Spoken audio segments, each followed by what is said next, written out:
a wonderful question. I love this question because Absolutely. it comes from a heart that is so sincerely invested in helping the spouse, but also and not cares sacrificing. about them. You know, this is not one that's selfishly saying, I need more of my husband, but it's one of saying, I understand the dilemma my husband's in. What can we do to make our family life as inviting and enjoyable and healthy for him as possible? Right, and I got to say, you do this wonderfully for me. I've always been grateful Really? for this. Yeah, you do, most of the time.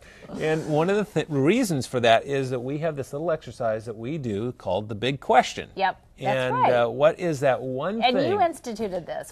What's one thing, if there's only one thing I could do to be a good wife this week, what would it be? And so when she can answer that, and I can answer that, it's amazing how just one little change seems to really tip the scales in letting me know, man, we're on the same team here, and it does kind of diffuse the stress in my life. But I'm going to tell you something else.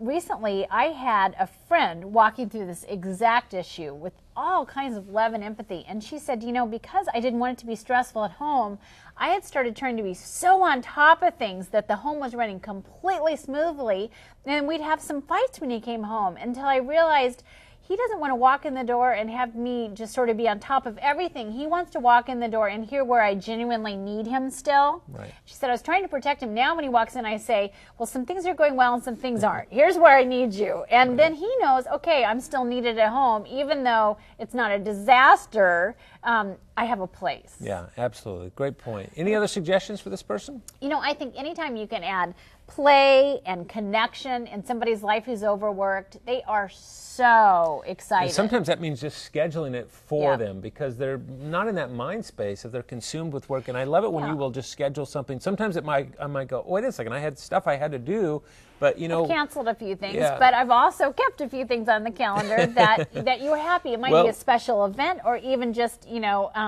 a time away for yourself or something we share. You love it. Well, within the last week, you scheduled a baseball game, and I wasn't anticipating that. And we went. We didn't stay for the whole game because I had an important project. The boys loved it, but we went for 5 or 6 innings, and it was a blast. But we would have never done that if you didn't take the lead and kind of do that to diffuse some of the stress. Get some play in there, and play that he doesn't have to work at. Right.